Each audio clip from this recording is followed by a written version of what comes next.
we have no choice that everything that we do is going to be slightly artistic. You know, somebody who's working the drive-through, you know, a surgeon, or somebody who is an insurance salesman, you know, or somebody that's just direct into data and data analysis and stuff like that. There is art to it because there's a human involved. Hey, welcome to the Monique on the Mic podcast. I am Monique B. Thomas, and this is episode 28. Now, this is a particular episode because I am interviewing my mentor once again, Greg Enriquez, and we are here teaching at a vocal camp, international singing camp in Bari, Italy, and we've had the chance to have some discussions, some intimate conversations surrounding singing, the teaching of singing, especially what it means to be misunderstood as an artist, feeling lonely as an artist, and so much more. So join us as we have these conversations that a lot of people don't have in public. Hopefully you can see yourself in some of what we're saying. Take a listen. I'd like to welcome back to the show my dear friend and mentor. Why is that funny? Because we're on the go. We're just wandering. Greg, the great Greg Enriquez. Now, this is a particular episode because Greg and I are rarely in the same spaces physically. I mean, we talk regularly via internet, but to be in the same place at the same time is such a wonderful thing. And I thought, well, we've got to get our morning walk. We're out here teaching at the vocal camp here in Bari, and we're doing our morning walk. And I said, well, actually, he said, why don't we do the podcast then? We're always talking. Our all the conversations are always, in my opinion, podcast worthy because we're always talking about everything vocal. So this is unusual because we're talking and walking. You'll hear some outside noise that you don't normally hear, but hopefully you'll get a conversation that you don't normally get to hear either. And hopefully you won't hear us getting hit by cars. or winded because we're just that old. Yeah, well, not you, but me. I don't know. Anywho, what's on your mind, Greg? Not a whole lot. We saw a calico cat just a little while ago. Yeah. And you mentioned the fact that they're mostly female. They're only female. Only female. Calico and tortoiseshell cats are only female cats. Which is I didn't know that. And it's kind of interesting because, you know, I mean, if I'm going to force the subject. Sure. But, you know, it used to be when people talked about belt, that term was only attached to females. Buongiorno. Buongiorno. Okay. Also, so you just jumped right in the deep end. Well, okay.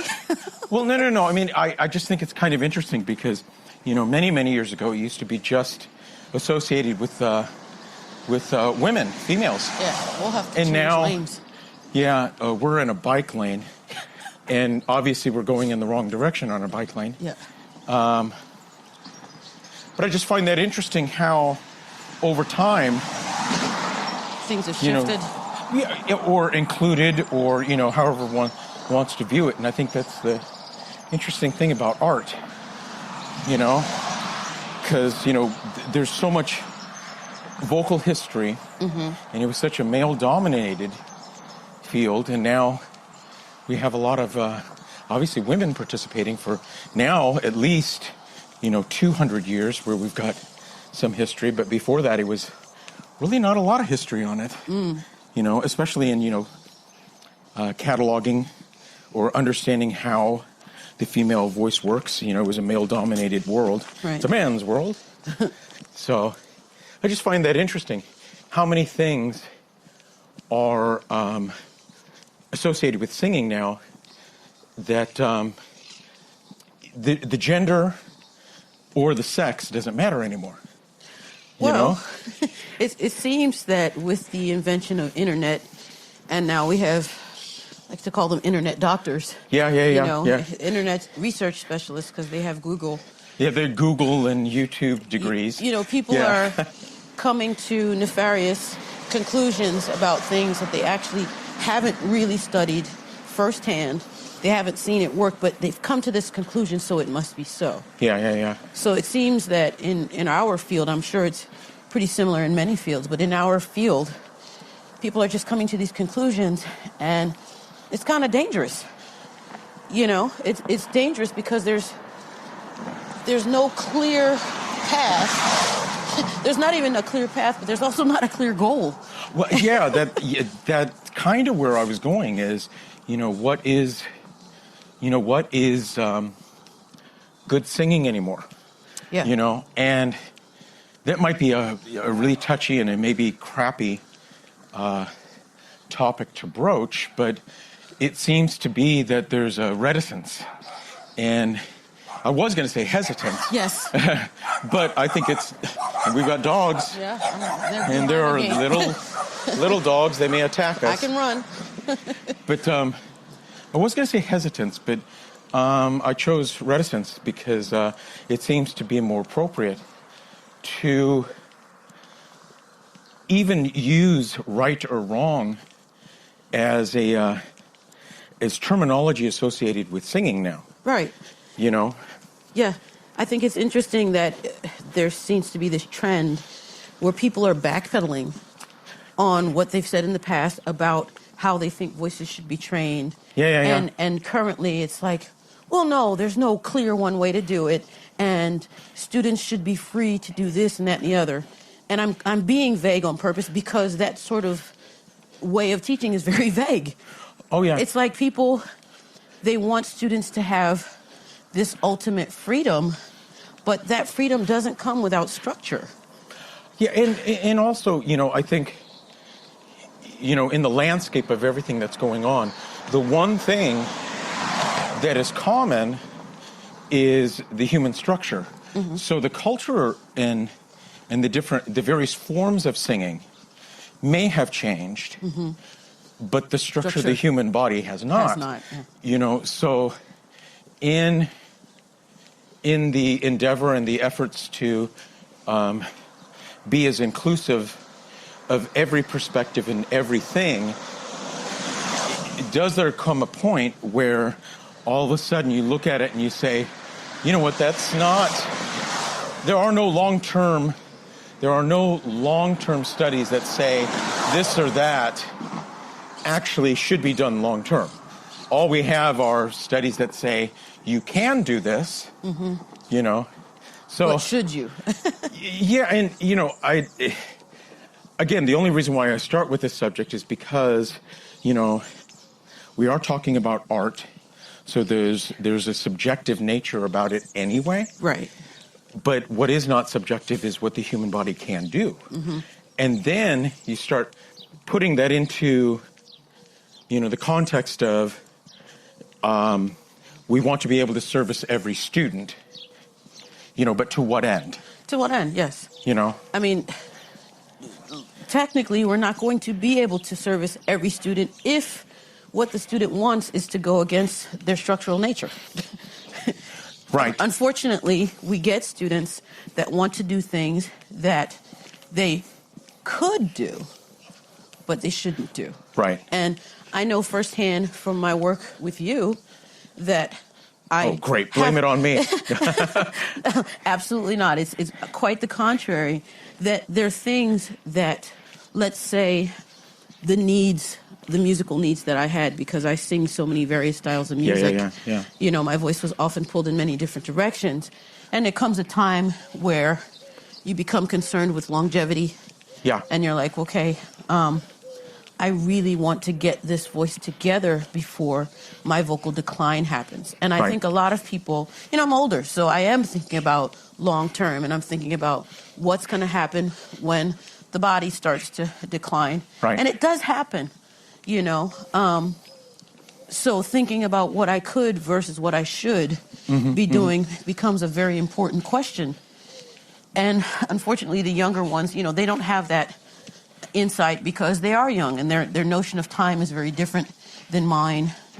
Bonjour, no, very different than mine. As I'm pushing 50, the things I want to do with my voice are different, and the idea of singing well for a long time has become very important to me.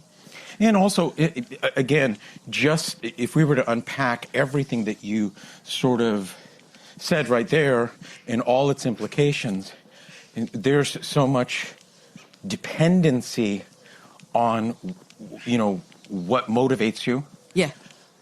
And what forms that takes, structurally, mechanically, and, lastly, aesthetically. Yeah.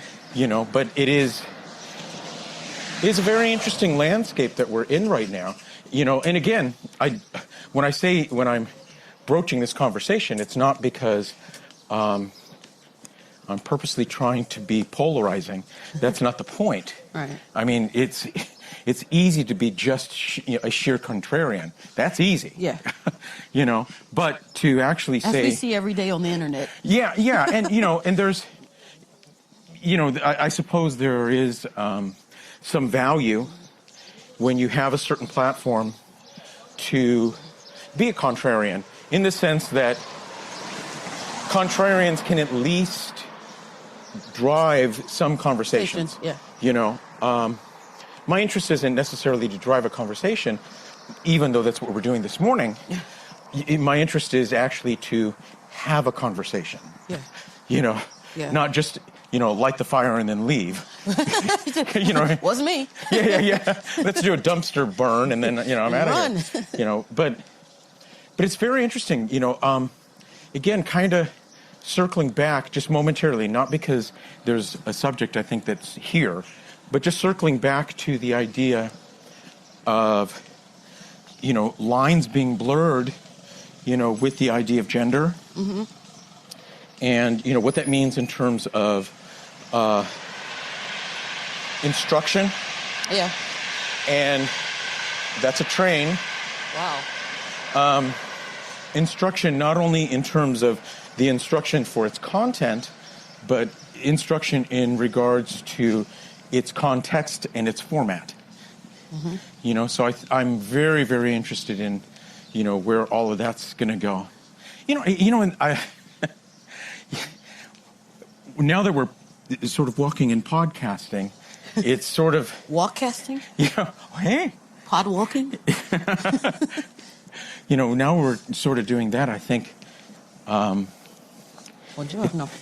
It sort of allows us to capitalize on, whenever you're doing something like this, you kind of have to have lines in the sand.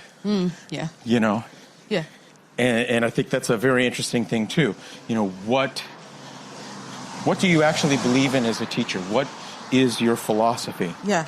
And I find often, and again, I'm not trying to open cans of worms. Already done. Yeah. Too late. No, but I find often that many teachers don't have a philosophy. Whether it is in regards to technique, what they teach. Yeah.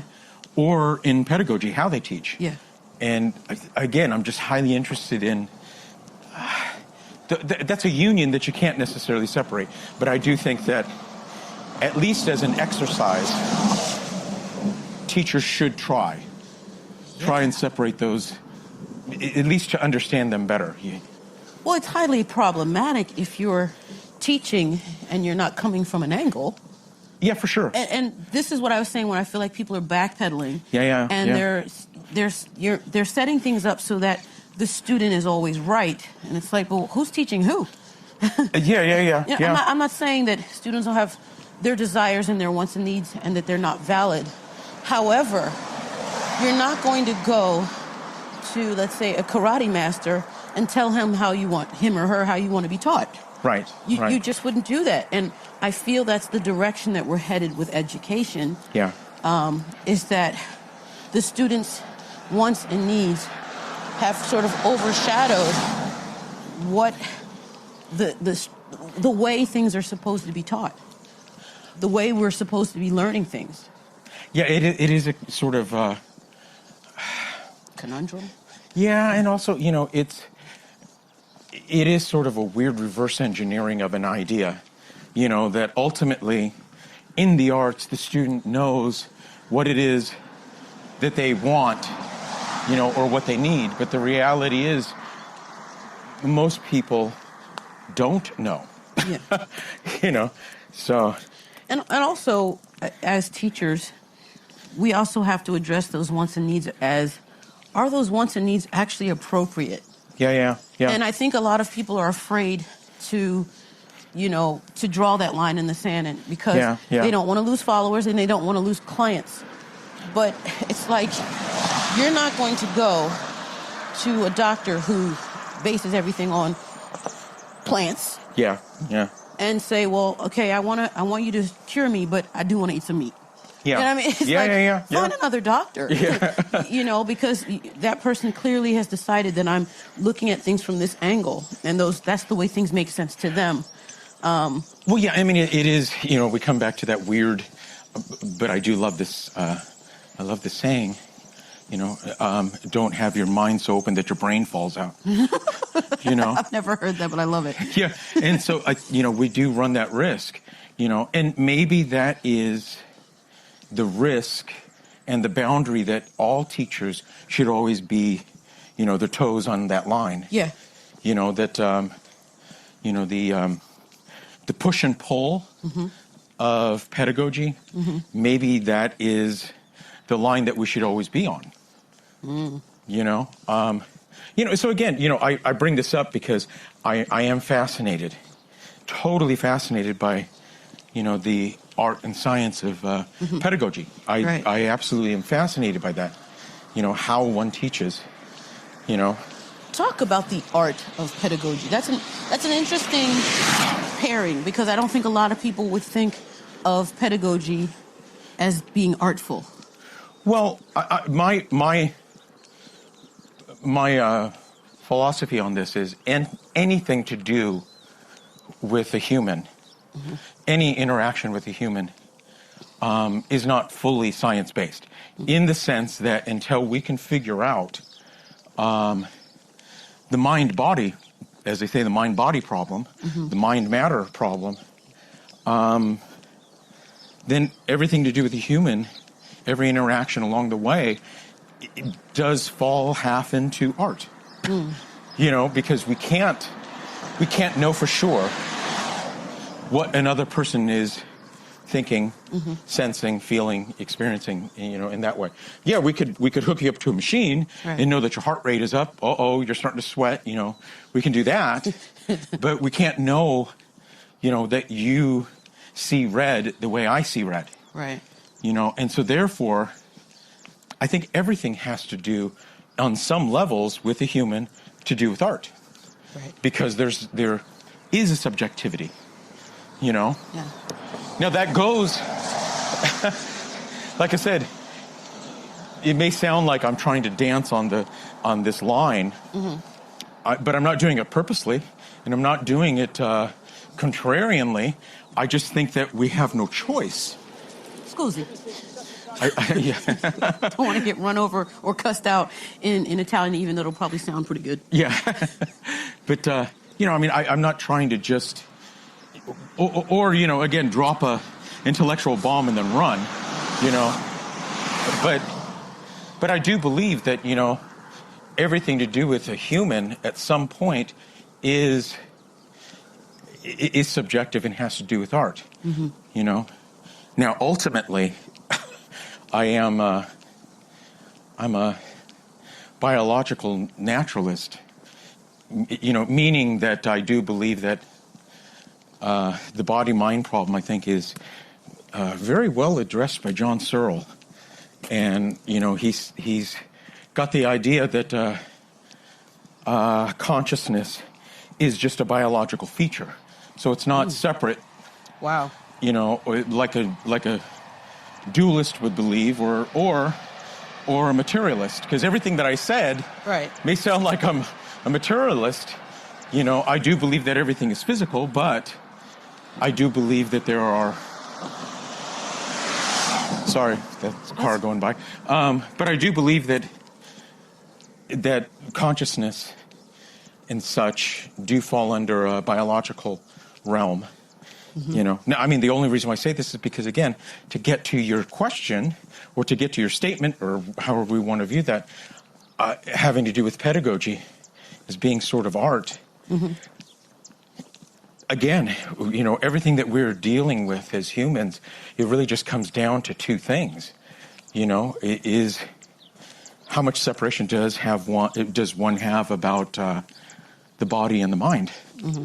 And I think that's something we always have to be very aware of when we're teaching. When a student walks in, they walk in with a whole life that we are unaware of, and maybe to some degree they're unaware of. Yeah. So. Absolutely. Long rant. Well, no. I mean, it's if I'm going to interview you, it's because I want your point of view. Because I'm just going to say it, I'm biased. I'm biased as hell when it comes to you, because I've seen you, I've worked with you for so long, and I've seen your parts of your path, the part that I've seen since I've met you and started working with you in 2009, and I've seen how you've developed and how the points of view that you have are factually based. They're not just hypothetical, and they're not necessarily popular opinions all the time, but they are opinions that, in my opinion, that have led to, let's say, a vocal work that's sustainable. Your career stands on its own. The people that work with you are working musicians. Yeah. They're doing well. They're well equipped to do what they want to do. And I think that's extremely important, because a lot of times people think that if a teacher takes an angle, that all their students are going to sound the same. Yeah. And unless you mean good, they're going to sound good. It's not necessarily that. I mean, the way you work with your students, you equip them to be able to do that which they desire to do with their instrument. Well, there's an interest that brings us to an interesting philosophy, and this is something that you and I, we always sort of come back to from different angles. Is whenever we work with someone, we don't want to leave fingerprints. I love we that. don't want anybody to know that they worked with us. Right. We want, people to say, wow, this person that I'm experiencing as an artist, unique and natural, whatever natural means, right. Which, obviously can't necessarily be defined very well. But, if everybody takes into consideration, we're trying to right. define it. We want our artists to feel spontaneous, and and all of that, and I think that is, I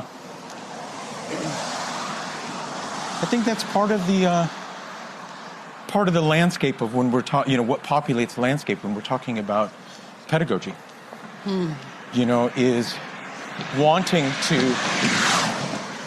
to make sure that nobody knows that we worked with this artist. Yeah. So that when they're singing something, I can already predict what they're going to do. Yeah. There's a thing called Locard's exchange, which influences me greatly. It's an idea in having to do from Scotland Yard, okay. And it's basically that whenever somebody enters a crime scene, they not only leave something, but they take something. Oh, wow. And so it's called Locard's exchange. And I feel that's what happens with us as teachers and as artists. Oh, wow. That we work with. We're all exchanging something. Right. And so when I do think about what I just said, that we don't want to leave fingerprints, it sounds like I'm contradicting myself, because I do believe in Locard's exchange. We're leaving fingerprints, but we don't want it to be the fingerprints that the audience is aware of or sees. Yeah, not muddied fingerprints. Yeah, we want it to where the artist is they're aware of them, and aware in a good way, that it's, something that they can use to their advantage. Yeah. But, so here we are, just walking in Italy. And enjoying it, having a wonderful talk. You mentioned the word science, and so I want to bring this back up again, because if we're going to step in dog doo-doo today, we're going to step in it. Okay? Oh, no. And it's so funny, because when it comes to science, I love science. Absolutely love it. And but I love it.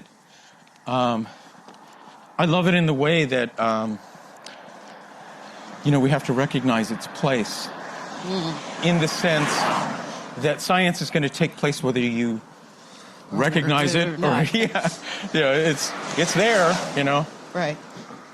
So that's part of what I love about it.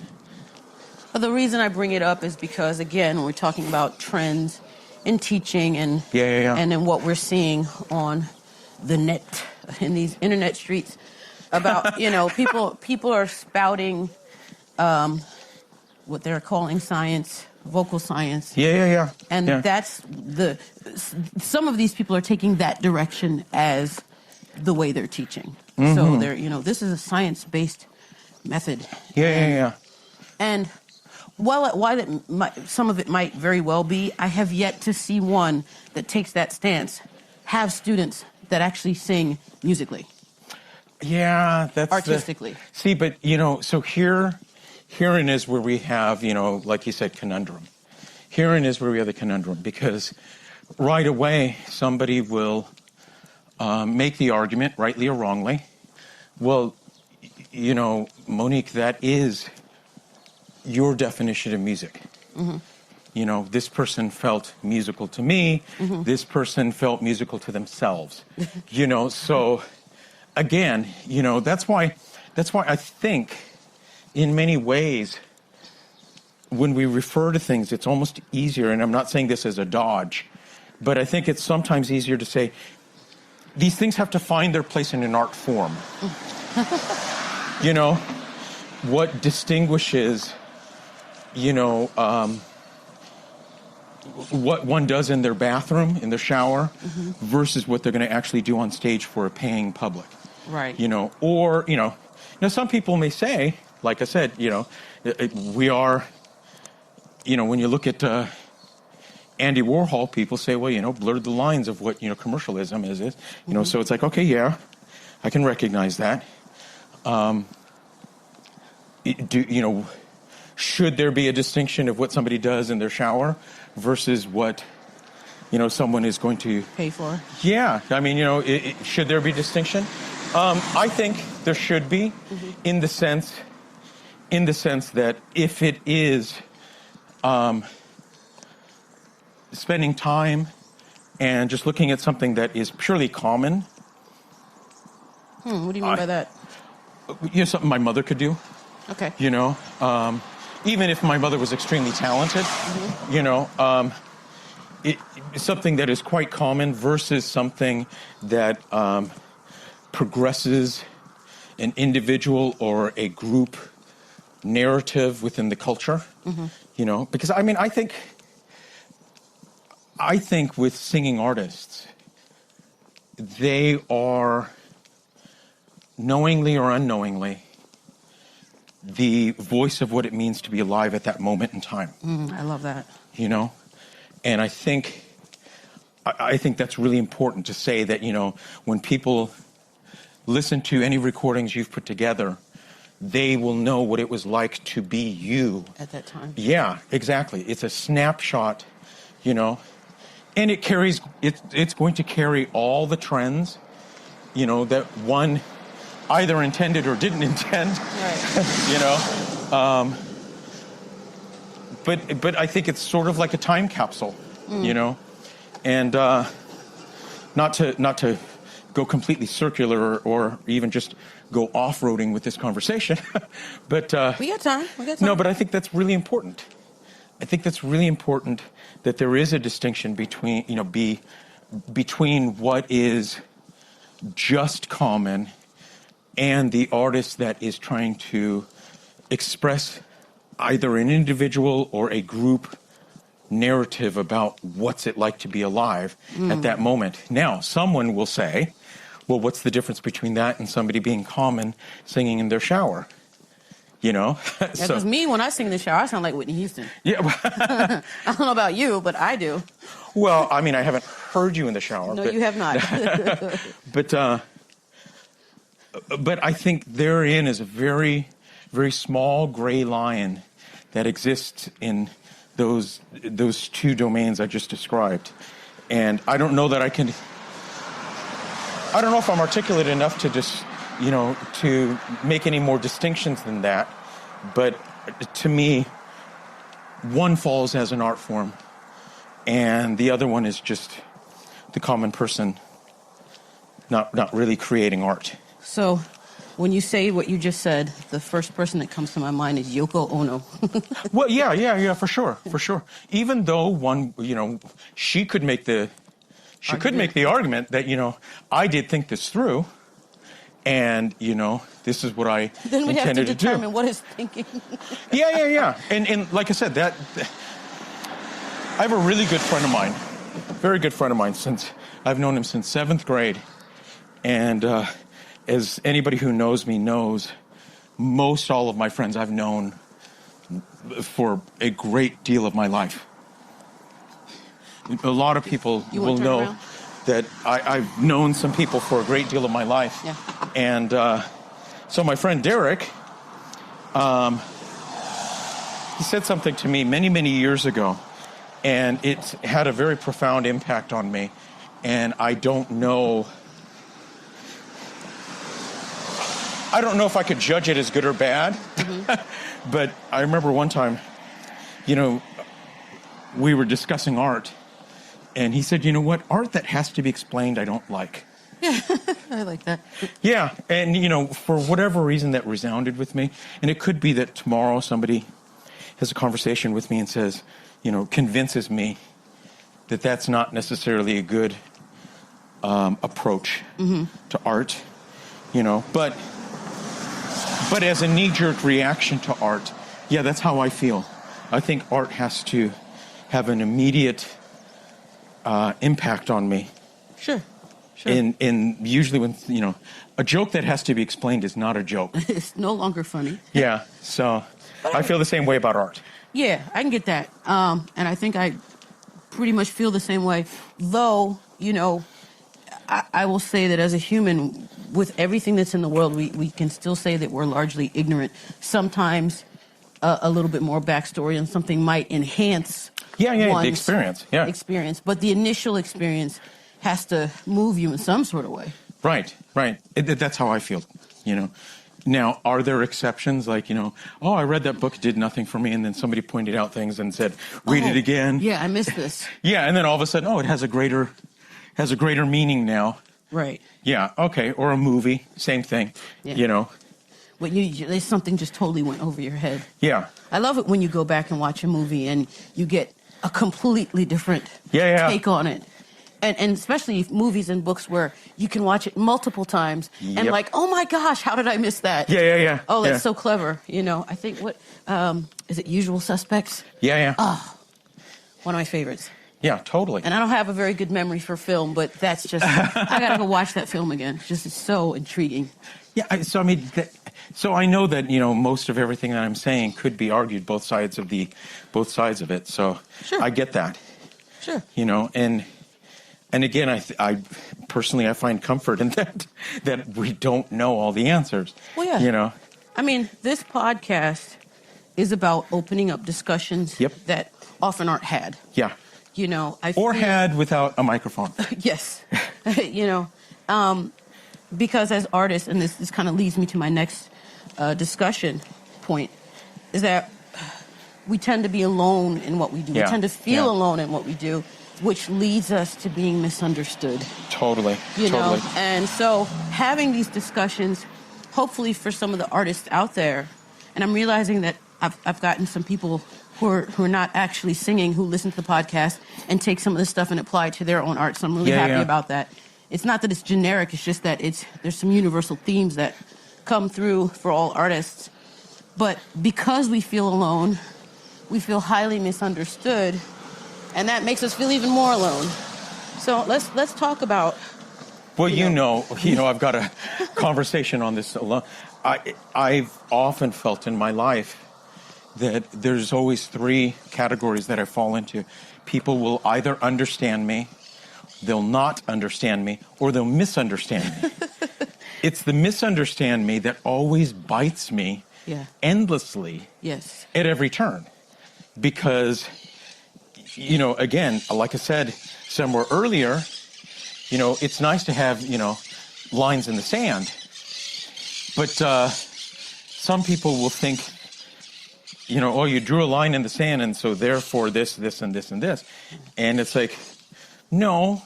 Oftentimes I'm drawing lines in the sand just so that I can get an understanding of something, but not necessarily to be exclusionary of something. Yeah.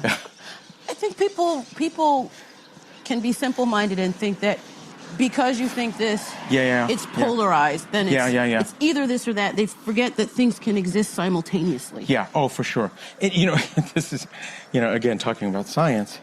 I do believe, so far we already know in science that there's a thing called superpositions, having to do with Schrodinger's cat, the fact that, something can exist simultaneously at the same time. Right. And so it's like, we already know that. And I think that's an interesting thing, because I think that's where misunderstandings take place the most. Mm-hmm. Yeah. Is the fact that, I can love chocolate and love vanilla at the same time. Right. Oh, you like chocolate, so you're pro-chocolate and anti-vanilla. Yeah, exactly. Oh, exactly. Gosh. Yeah. That would lead us to another podcast discussion I don't even want to have. Yeah, especially about, saying anything bad about food. You don't want to do that. No, I think we're going to have a food podcast. Yeah. Lovers of singing and food. Yeah. That would probably be a popular episode. But anyway. At least it'll have an audience of 2. So, wait, let's go back to being not understood. Okay. How does that come off for you? How does that appear? Well, okay, so the two, each category, being understood, being not understood, and being misunderstood, they each have their pros and cons. Okay. So if we talk about being not understood, oftentimes not understood is the easiest one, because people that don't understand you, they pretty much voice what it is that they don't understand. Mm-hmm. How often do you ever run into anybody who understands you and says, this is what I understand about you? Right. And they mentioned absolutely everything. Right. Very few people are intentional about discussing with somebody what they understand about somebody. Right. Right. But with somebody who doesn't understand you, they often will say, look, I don't understand this, I don't understand that, and it becomes, very categorical, it becomes very, very clear. Right. Their misunderstanding becomes clear. Yeah. Well, to be clear, not to mince words with you, they're not understanding, not misunderstanding. Yeah, sorry. Yeah, because I find that's again, I find those 3 categories quite separate. And to not be understood, it's like I said, to me, that's almost the easiest one. Right. Because most people are clear, intentional, and I don't mean this in a bad way, but confrontational about what it is that they don't understand. Right.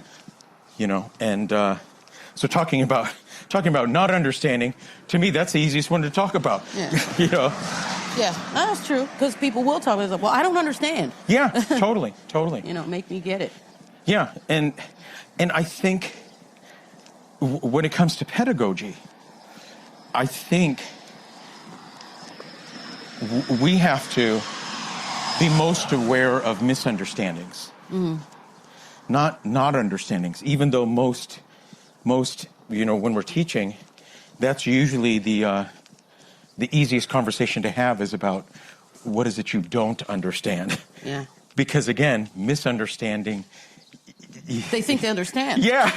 But they've gotten it wrong. Yeah. So they're, pretty, they're clear to themselves in their understanding of the thing that they've actually misunderstood. Yeah.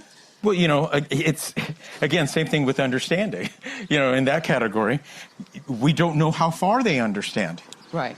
They understand categorically this issue, but there's a contagious effect of that issue to another issue. Yeah. So they may misunderstand or not understand the issue that's contagious to the one that they do understand. Yeah, because people tend to take other people as being very simple, and in fact, they're very complex. So to say, well, I understand this about you, so therefore I understand everything about you, that's where the misunderstanding comes in. Yeah, totally. Totally. Yeah. Totally. That really gets me, I'll say it this way, it gets my panties in a knot to be misunderstood, because you feel wronged. Oh, totally. You feel abused, mistreated, when it's like, I thought I was being clear about this thing or about these things, and in fact, you understood something that I don't even, like, it's so far from me and who I am. Now, the interesting thing is, with misunderstanding, somebody could be misunderstanding you in what they think is a good way, or what they think is in a bad way. Right. And you'll never know until you get feedback from somebody else. Right. You know, Right. like, you know, all of a sudden somebody misunderstands that, you know, Monique, you know, she loves chocolate. And, you know, she just loves chocolate. Cat's out of the bag. Yeah, and so then all of a sudden, you go somewhere and all they give you is chocolate. It's like, no, I love chocolate this day. What was it? Not every day, not every meal. Yeah. You know? So the misunderstanding wasn't necessarily a bad misunderstanding, but it had an effect that, again, was not really what, you know, aligns with how you exist in your life. Well, because things have degrees. I love chocolate to a certain degree.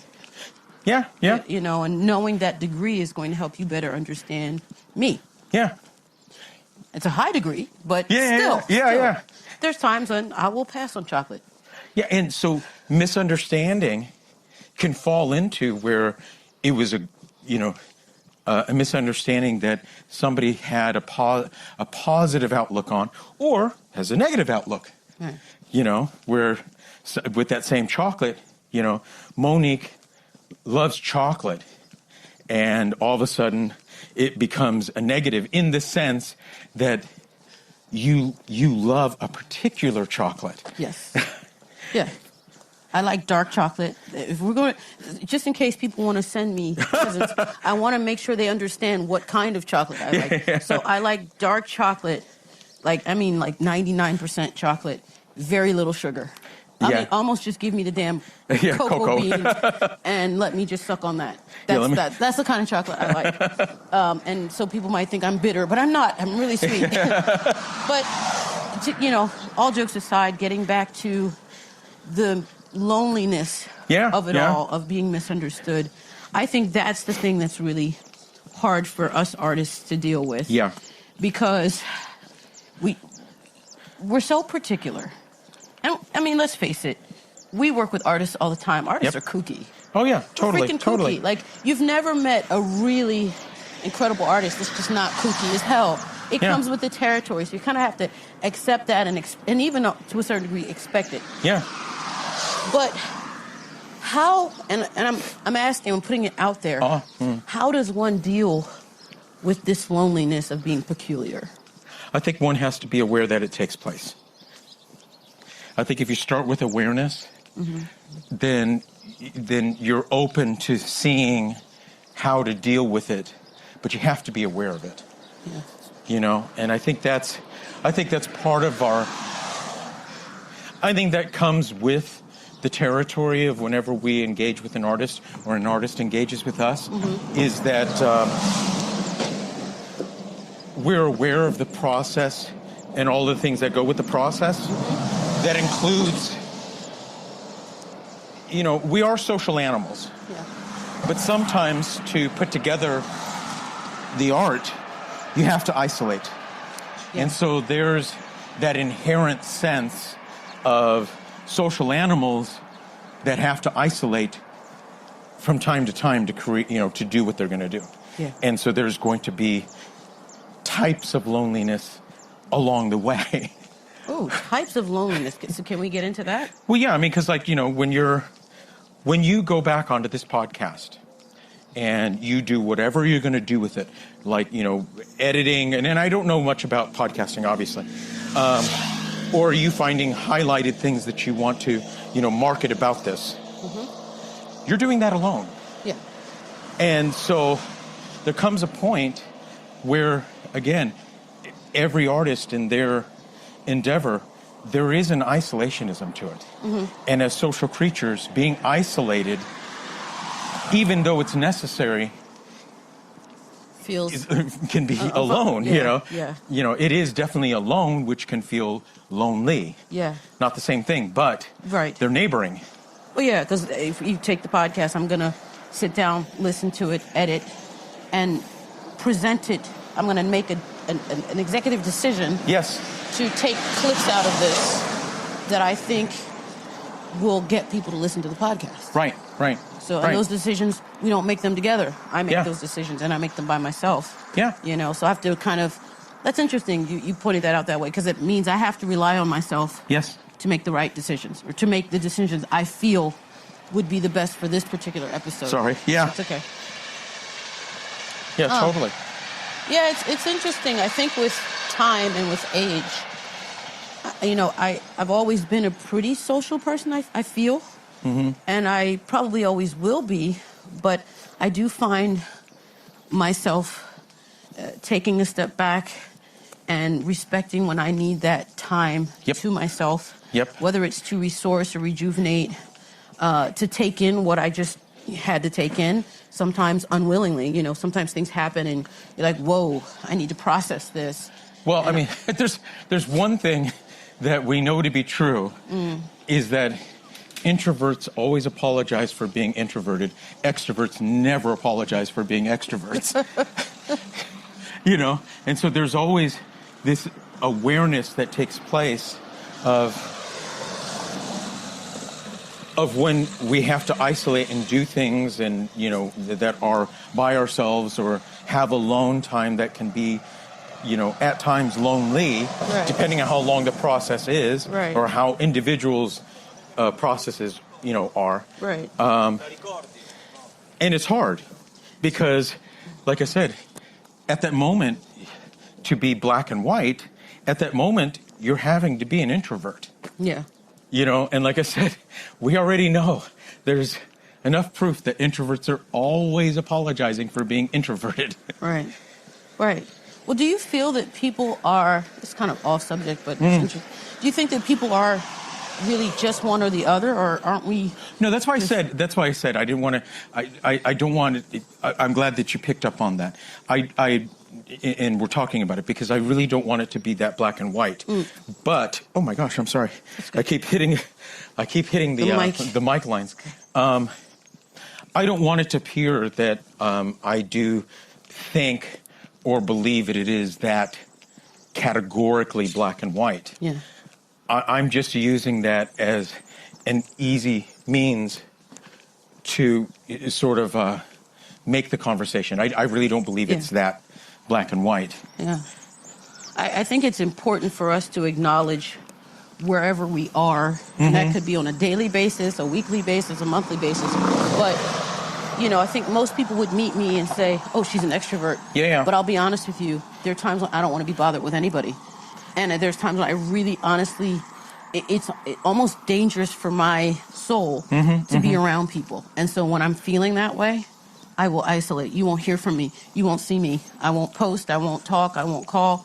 And I'm not mad at anybody. It's just I need to be with myself to sort of gather my bearings. Yeah. And I think that has been important for me, to recognize those periods. To honor and respect those periods. Yes. You know, and not apologize for it. Yeah. You know, a lot of times you'll see people on the internet saying, and they'll post, Sorry folks, I haven't been. Gone. And it's like, dude, the algorithm is such that when you disappear, somebody else is taking your spot, out of sight, out of mind. Yeah. Haven't even noticed that you were gone until you came back and said you were gone. Right. You know, unfortunately, it is that way, you know, with the internet. And well, I think, you know, when you're talking about, you know, self-realization, you know, I realized a long time ago, I'm a professional extrovert. What does that mean? It just means that I am definitely extroverted in my profession. Yes. You know, but in my regular life, I'm quite on the side of observing more than, you know, activating. You know, so I do love interacting with people, but I actually love just observing. Yeah. You know, Yeah. I find that's actually some of my best moments is just observing things. Yeah. You know, I don't want to make it sound like I'm a stalker and say observing people. You know, but. Well, but, there's a difference between watching people and then taking down their addresses and noting all their habits and using that to harm them. There's a big difference there. There is, right? There is? I'm sorry, I'm pondering. Okay. You know, I'm only here. I'm not here to actually work. It is weird that I'm here and you're here at the same time. Yeah, exactly. People might not get our humor, but that's par for the course. Yeah, but I do think, again, you know, it's just understanding yourself. Knowledge of self goes a long way. Yeah. And for me, again, I just come back to that philosophy that as a human, because we have consciousness, we have no choice that everything that we do is going to be slightly artistic. You know, somebody who's working the drive-through, you know, a surgeon, or somebody who is an insurance salesman, you know, or somebody that's just direct into data and data analysis and stuff like that. There is art to it because there's a human involved. Right. You know, Oh, so I like that. you know, but that's how I feel about it, philosophically. So you know, I know this ties back to what you were talking about. You know, science-driven teaching. Well, that's sort of like complimenting a giraffe because it eats the leaves at the top of a tree. You know, it's like, well, what did you think I was going to do? You know, or wow, that fish sure can swim. You know, it's like, well, what did you think was going to happen? Yeah, you know, science is going to take place whether we like it or not. I think if I were to move on to the next rant, Oh gosh, okay. it would be people that are trying to make a distinction where there is none. Meaning you're going to see a lot of people, and I think we may have talked about this before. It's so hard to know what we talked about, you know, on a podcast before, but you're going to see a lot of people saying this and that about neuroscience. You know, well, you know, I teach neuroscience and I teach, you know, the neurology or the neurological path to singing, or, you know, and it's like, we all have neurology. We all have, you know, we all exist with that. So the reality is, we're all doing it anyway. Yeah, you know? not just because you put a name on it, that now it's something that's a novelty. Yeah, and exclusive to you. Right. You know, I guess my line in the sand in that regard is when people say that, I always say, okay, prove it. Show me an exercise that you've created that no one else has done that is exclusive to neuroscience. Show me an exercise that you're doing in towards singing that demonstrates that. Wow. Just taking in the scenery here. Yeah. So beautiful to walk and talk. I'm sorry I didn't mean to cut you off. No. But I didn't want to miss that. But yeah, it's all scenery here. Stuff you can't see anywhere else. But yeah, I mean, to me, that's going to be sort of the. Well, I'm not going to say going to be. It's already taking place. You know, people saying that they have the neuroscience of something that is for singing, and it's like. Science takes place anyway. Right. Neuroscience takes place anyway because we're all human. Right. So it's like, unless you can show me an exercise that has never been done before, or a sequence of exercises that has never been done before, that is exclusive to what it is that you're talking about, no, you can't cloak yourself in the latest marketing. Yeah. Marketing. I mean, it's necessary, but man, has it been abused. Yeah, totally, you know? totally. People are just sort of selling things. But I do want to just backtrack again to you said about being a professional. Introvert. Introvert. Well, extrovert. Right? Yeah, extrovert. Yeah. Right. Because as a singer, I realize what's expected of me when I'm on stage, and also immediately when I get off stage. You know, people tend to think that we belong to them. Yeah. It's such a perverse thing. You know, when you go to see your doctor, and your doctor ends the session, you know, they get up and they say, okay, well, great, I'll see you in, you know, however many weeks or whatever, and you understand that session's ended and your time with them has ended, and there's a respect there. Well, I think, yeah. I mean, especially if it's a proctologist. Well, you go, look, you know, we're not going to be hanging out that often. No, we're not going to be friends at all. But as a singer, the blurred line is, you know, once I get on stage, once I make what I do public, then I belong to the public. And people have a hard time understanding. When I get off stage, I don't know about you. I know if you've performed extensively, but when you're finished performing, me personally, there's a state that I don't really want to talk to anybody immediately after. Yeah, of course. I need that time and space because it's a vulnerable space. I just want to have it. Yes. And that's usually when most people come to talk to you. Yeah. And you're supposed to put a smile on, and you're supposed to be open and inviting. And it's of course. No, you're coming into a space that's allowed for very few people, if anyone. Yeah. That is so horrible to have to deal with it. Buongiorno. Feeling like you always have to be on, it is so taxing. Yeah, totally. I mean, I came... Unless you're a dog and you just bark all the time.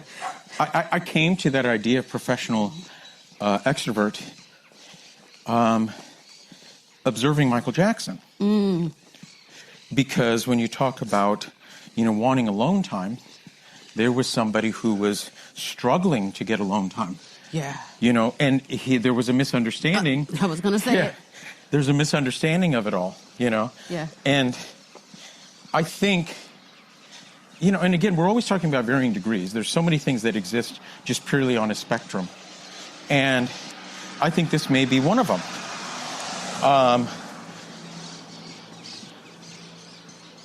You know, I believe an artist is to let people know what it's like to be alive at that moment in time. And at that moment in time, if you, as a performing artist, if you succeed in that, then the audience participates in saying, you get me. Right. You understand me. Right. Wow, I love to be understood. Nobody likes, you know, being misunderstood. Nobody likes not being understood. Right. But they really value being understood. Yeah. If anybody's ever been in an argument with somebody that they, you know, feel strongly about, you strive in your relationship to be understood. Yeah. And so therein is where you as an artist, you're at a crossroads. You're at a conundrum because you've achieved the highest level of what an artist does, which is to say, hey, I'm just as human as you are. I have the same feelings you do. We understand each other. Now, don't bother me when I'm done. Yeah, right. Yeah. No, scram. Yeah. So it's like, you know, you achieved the thing that, you know, knowingly or unknowingly that you set out to do, but you achieved it. Yeah. But then the person gets off stage and they go, hey, Monique, you touched me in a way that no one else has touched me. And I know you understand me because I understand this when I saw you perform. It's a paradox. Yeah.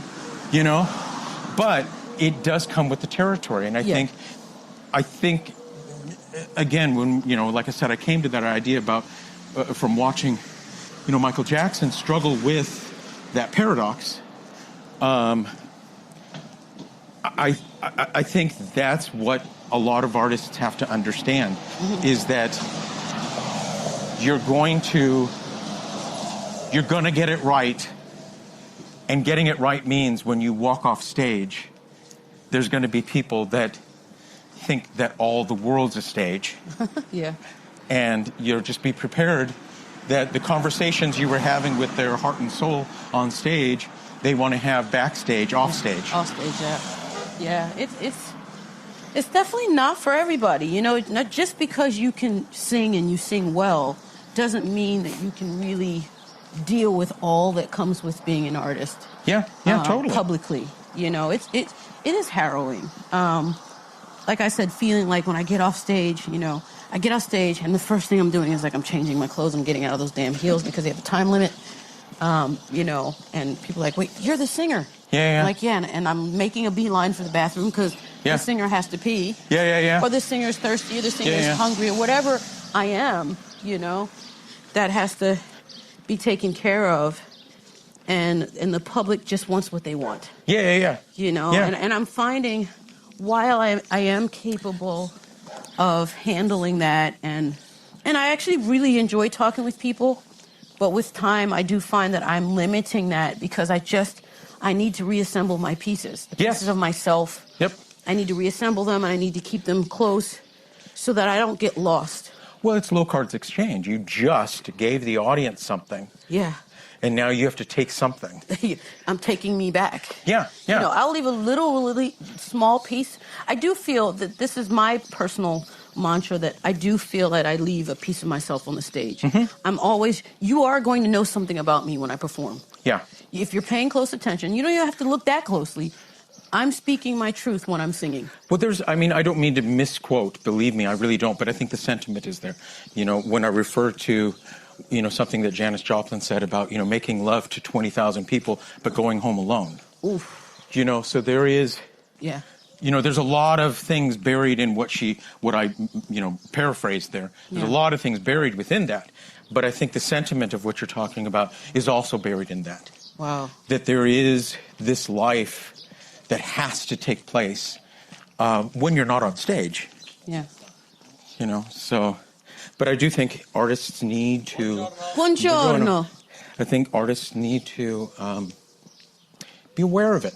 Yeah. You know, because there's prices that you're going to pay along the way, you know, at every turn. Huh. You know? I think that's an interesting way to close out this conversation, because we started the conversation talking about belting and points of views. And I think no matter what we decide to do with our voices, there's a price to pay. Yeah, there's always an invoice at the end of the day. There's an invoice, and so we just have to make sure that we're okay with that invoice. Yeah. Be aware of the payments you're making. Exactly. Greg, this has been such a fun thing to do. Yeah, totally. And we'll have to do it again. I love it. Thank you so much for your time. It's always a pleasure having you on. I continue to learn about you, but also about the art of pedagogy. It's just a pleasure. Thank you so much. Thank you. All righty. Have a good one. Bye. Hey, I hope you really enjoyed this rather unusual conversation, but a conversation that talks a little bit about everything.